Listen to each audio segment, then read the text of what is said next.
Ok,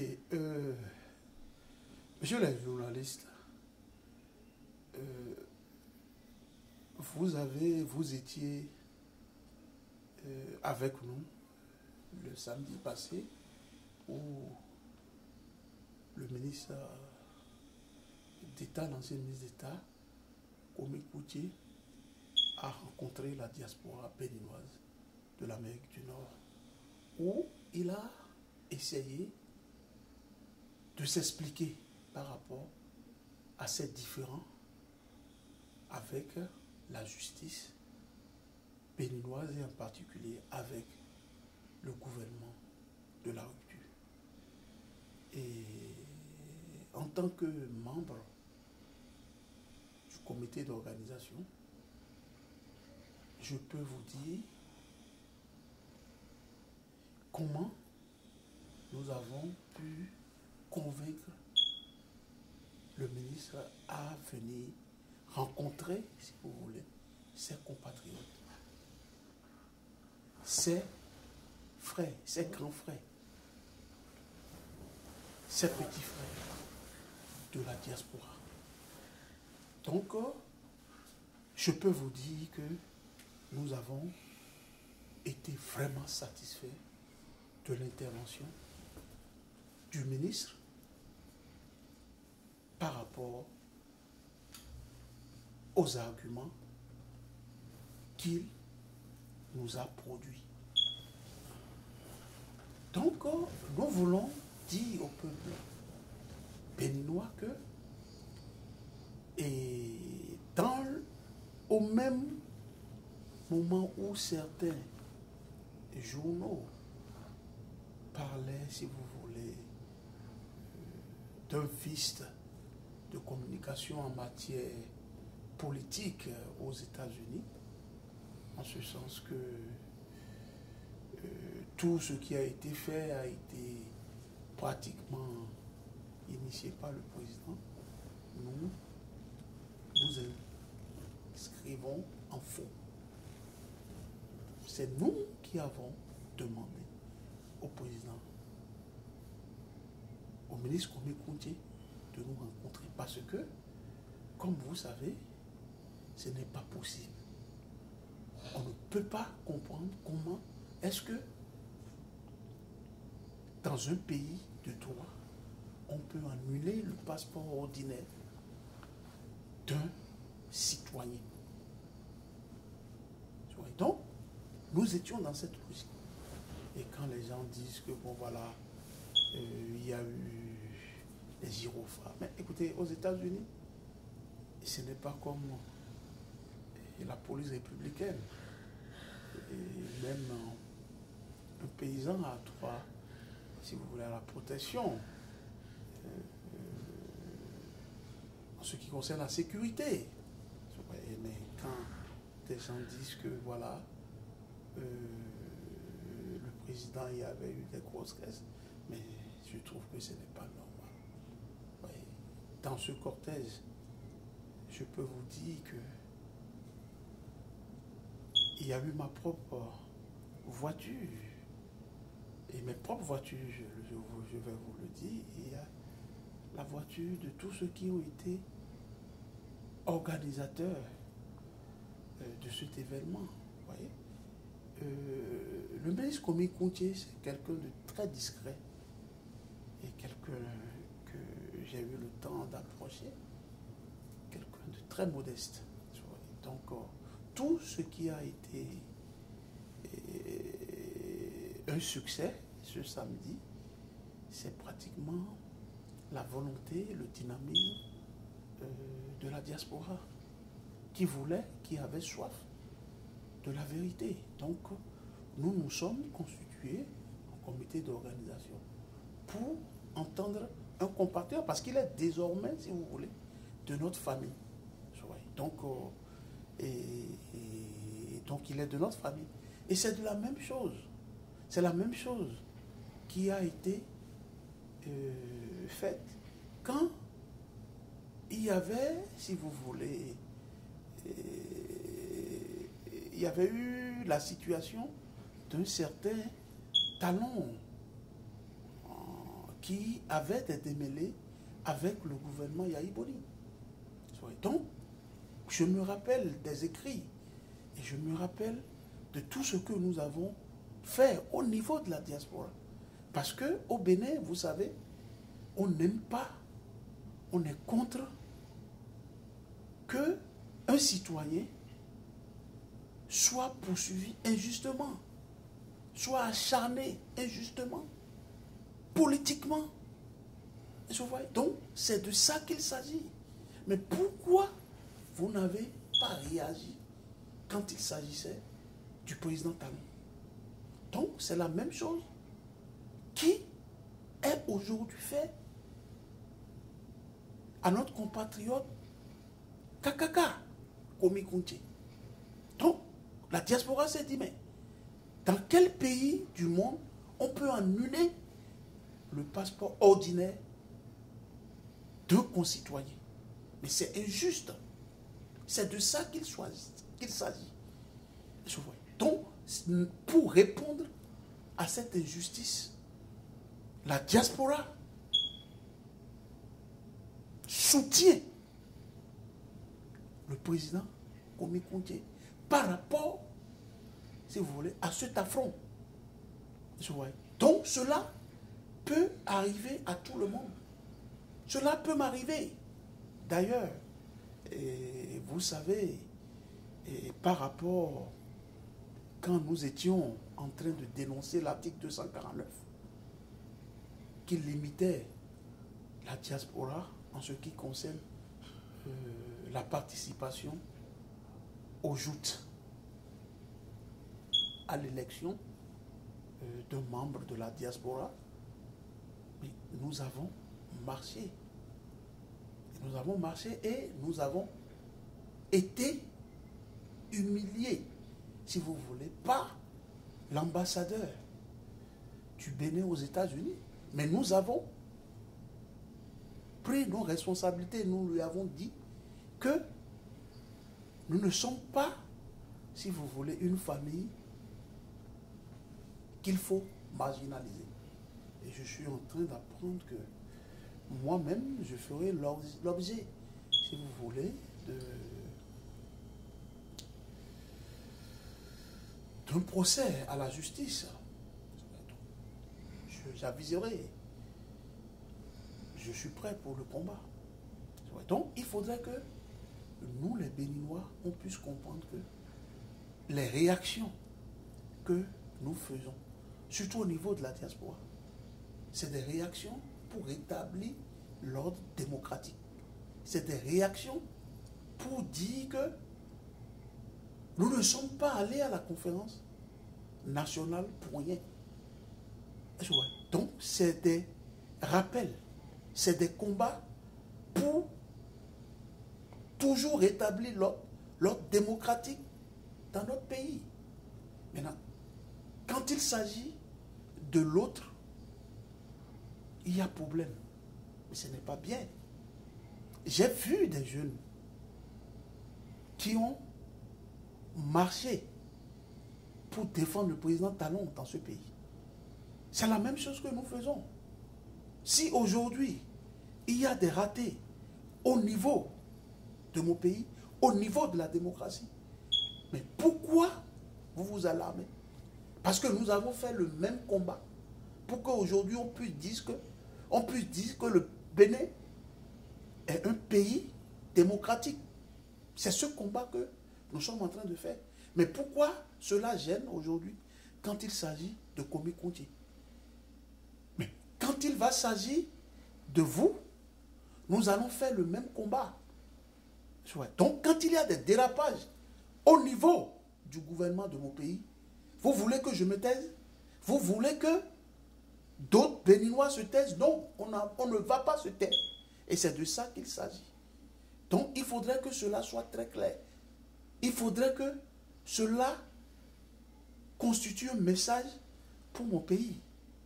Donc aujourd'hui, si la diaspora décide d'apporter son soutien au ministre Komikunche, c'est parce que aujourd'hui, nous avons réalisé qu'il n'y a plus de démocratie au Bénin. C'est parce que nous avons réalisé que le ministre Kwame Kounté est persécuté. Sinon, comment annuler le passeport ordinaire de quelqu'un? Alors que cette personne est ici, il étudie ici, avec nous, et on constitue déjà une famille. Une famille, parce que c'est un Béninois, c'est un compatriote. Donc, moi, je pense que ne prêtons pas flanc, si vous voulez, à ce que j'appelle de la dérive politique. Soyons conséquents envers nous-mêmes. Et quand vous voyez, je parcours un peu le discours du ministre Kwame Kounté, qu'est-ce qu'il a dit à l'entame du discours? Mais la personne dit que il faut une résistance paisible. Et que si cette résistance peut amener le président de la République à retrouver ses marques,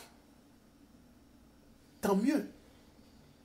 Ça dit, il dit, voilà, je fais de la résistance parce que je n'ai plus un autre choix.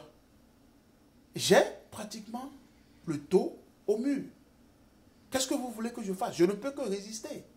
Et si sa résistance, je m'excuse, va changer les choses sur le plan démocratique, c'est ce que je ferai. Parce que j'étais là, à Porte-Novo, aux côtés du président ABT, quand le président Talon lançait son message à toute la nation béninoise. Nous étions tous galvanisés. Nous étions tous enfouis d'un espoir. Donc, les marques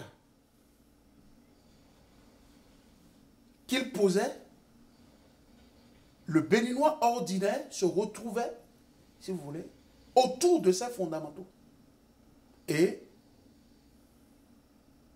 vous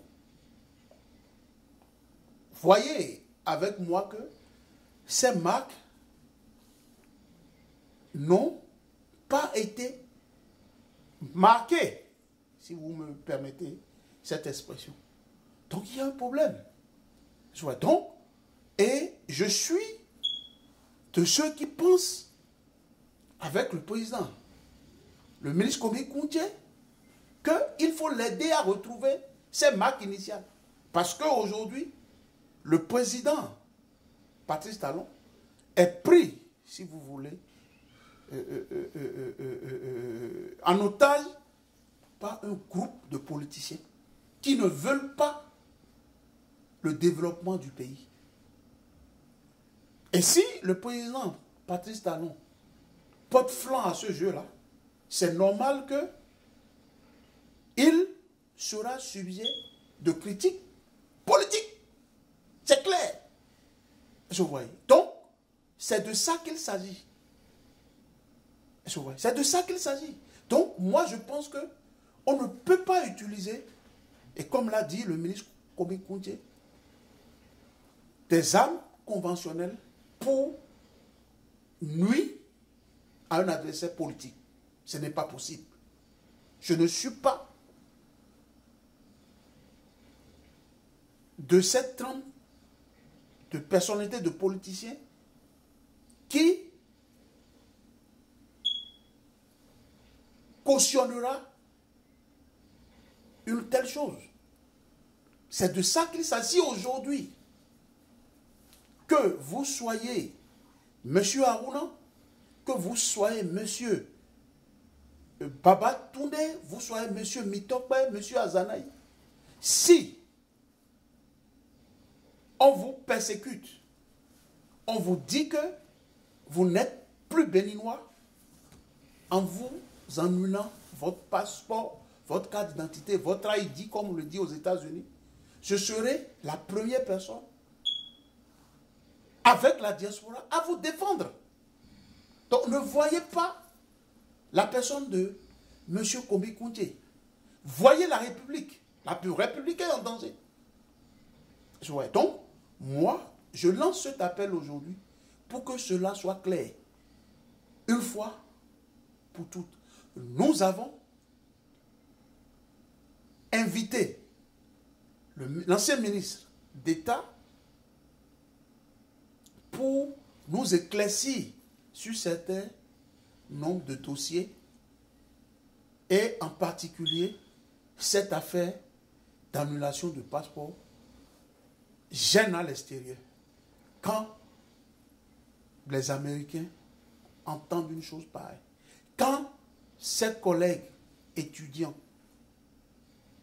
son réseau américain, entendent qu'aujourd'hui, le passeport de M. Kwame Kunti est annulé pour des raisons vides et qui est contraire à la Constitution, vous voyez que c'est la crédibilité du pays qui est en jeu. Et vous êtes en train de nous dire que nous n'allons pas réagir. Nous allons réagir. Nous allons toujours réagir, si vous voulez, à cette, comment dirais-je, et façon antidémocratique des choses. Parce que, moi qui vous parle, j'ai fait les frais. Nous avons fait le combat. J'ai été en prison pour le rétablissement démocratique dans ce pays. Nous avons combattu le PAPB. Donc, pour que, aujourd'hui, le président Talon puisse être président de la République, il y a un travail qui a été fait. Et nous continuons ce combat. Ce n'est pas parce qu'aujourd'hui, le président Talon est président de la République que nous allons stopper ce combat. Non. C'est de la veille citoyenne. Et c'est de ça qu'il s'agit. Ce n'est pas un combat personnel, c'est un défi d'une génération. Et c'est de ça qu'il s'agit. Il ne faudrait pas qu'on fasse un mismatch. Il faudrait que cela soit clair. Donc, nous, au niveau de la diaspora, nous apportons notre soutien au ministre Kwame Kunti dans sa lutte pour le rétablissement à l'ordre de ces droits. Il n'est pas possible qu'on puisse annuler le passeport ordinaire d'un citoyen. C'est de lui enlever son manteau de nationalité béninoise. Et nous allons continuer le combat dans ce sens. C'est sûr que vous allez dire, ce n'est pas de la politique. Ceux qui me connaissent. Et nous faisons, si vous voulez, de la politique vraiment dans une dignité. Donc, ce que je dis, pour finir cette intervention, c'est pour vous dire que, en aucun cas, le comité d'organisation dont je suis membre, et nous avons, de façon très désintéressée, ça nous fait 25 ans ici aux États-Unis, 25 ans, si vous voulez, de labeur, 25 ans académiques. Donc, nous pouvons inviter une personnalité pour venir nous parler. Nous pouvons l'inviter et l'encadrer en matière organisationnelle avec nos propres moyens pour l'entendre. Et c'est ce que nous avons fait. Des gens ont conduit 10 heures de temps venant de Illinois, Chicago. D'autres personnes sont arrivées de la Californie. D'autres personnes sont arrivées de New York. D'autres personnes sont arrivées de West Virginia. Et la liste est longue. C'est comme ça que nous avons fait. Et pour vous présenter ce tableau de Béninois qui était présent pour écouter un compatriote qui est pratiquement dans un bourbier, si vous voulez, politique, et où son droit, si vous voulez, est bafoué. Et c'est cela que nous avons refusé. C'est pour ça que le peuple a apporté son soutien au président Talon.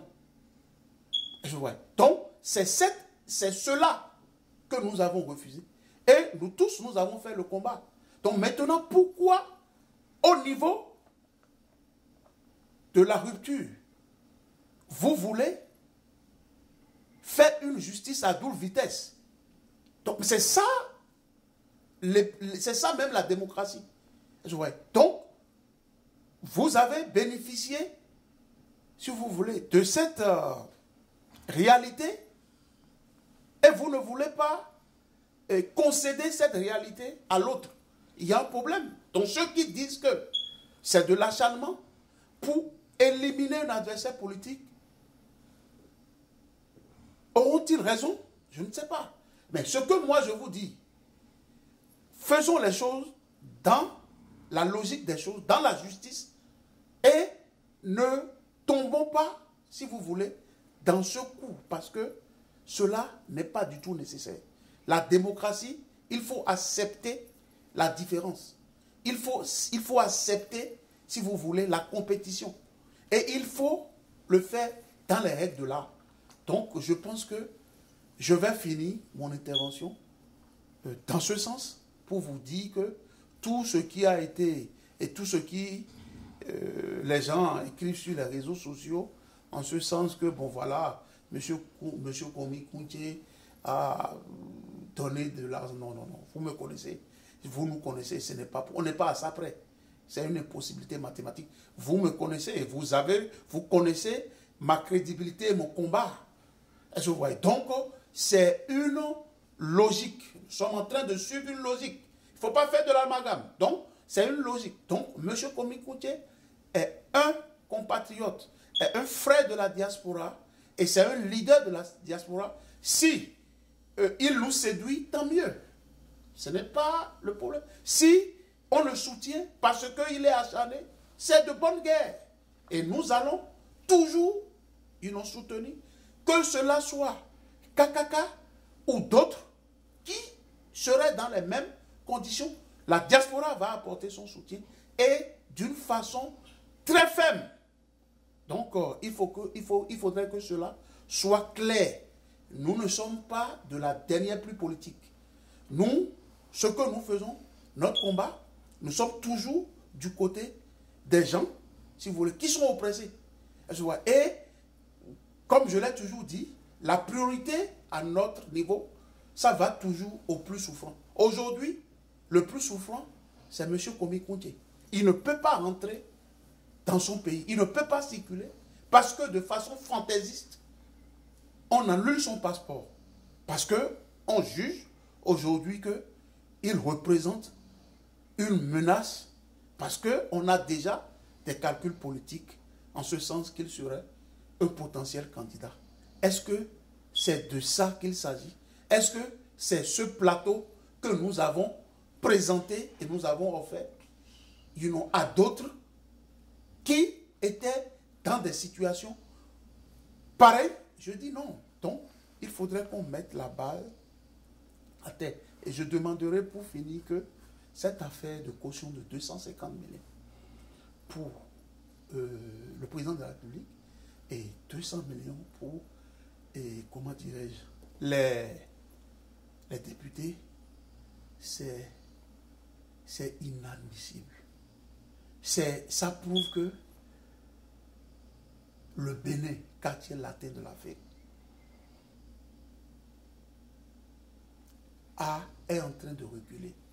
Et cela, si vous voyez, c'est pratiquement malheureux. Et aujourd'hui, les vrais problèmes, on veut tout faire, on fait du forcing. Et on bouscule tout.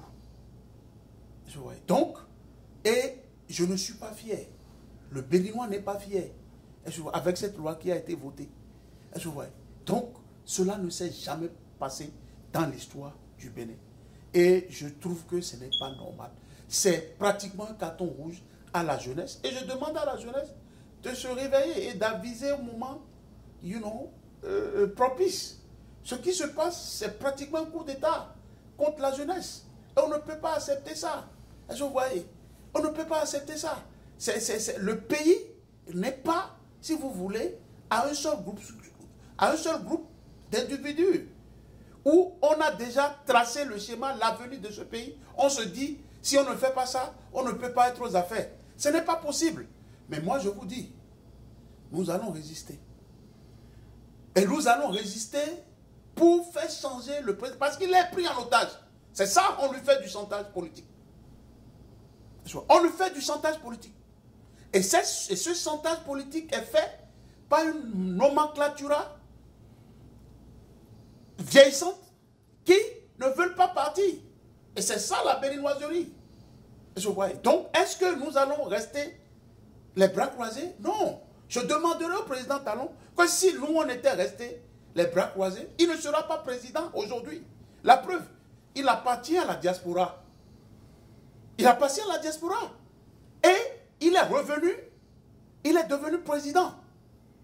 Et nous avons tous acclamé. Le problème qui se pose aujourd'hui, c'est les marques. Son appel, quand il n'a plus le pouvoir, on ne se retrouve pas dedans. Toute la question, elle est là. On ne se retrouve pas dans tout ce qu'il a dit en entame. Ainsi, c'est cette nomenclature qui lui fait du chantage et qui le met dans ce bourbier. Alors, il faut qu'il revoie très vite sa copie. Donc, je remercie tout le monde, je remercie la diaspora, je remercie mes compatriotes du Bénin et je remercie aussi les jeunes et leur dis que, quel que soit ce qu'on va vous dire pour attaquer des messages comme ce message sur les réseaux sociaux, ça sera pratiquement un exercice très vain. Parce que nous avons l'idée claire et aucune chose ne va nous stopper. La patrie ou la mort, nous vaincrons. Je vous remercie.